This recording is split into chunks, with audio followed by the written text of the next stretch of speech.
Late last year I purchased a cutting machine, mainly so that I could add more decals to my epoxy tumblers. You may have seen on my Instagram some tumblers that had some names on them.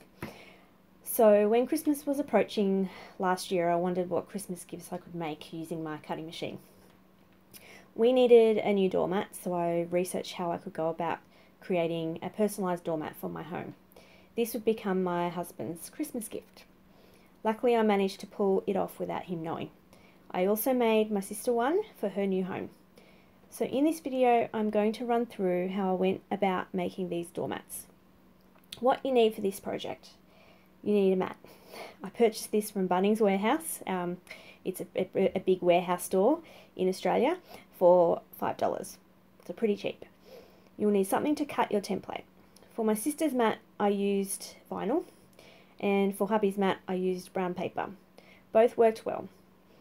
As paper is cheaper and worked just as well, I will recommend just using paper. I found that the vinyl didn't really stick to the mat anyway, so yeah, there was not really much difference between paper and vinyl. You'll need either a blade of some sort or a cutting machine to cut out your template. I used my Cricut Explore Air 2.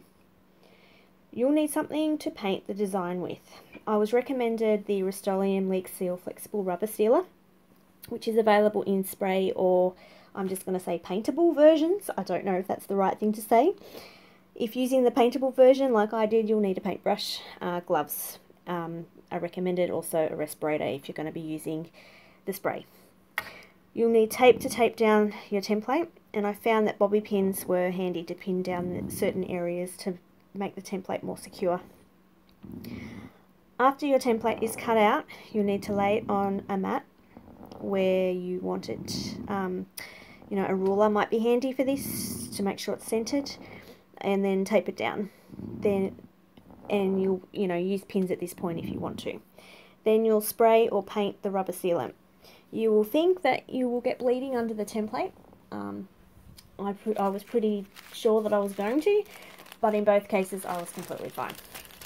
The best part is when you remove the template, you get to see your design and feel a sense of accomplishment. So then you let it dry and then your project is complete. It was pretty easy overall. So here are some photos from Christmas. I hope everyone had a fantastic Christmas and Happy New Year for 2020. Thanks to everyone who has subscribed to my channel, and I love reading your comments. Catch you next time.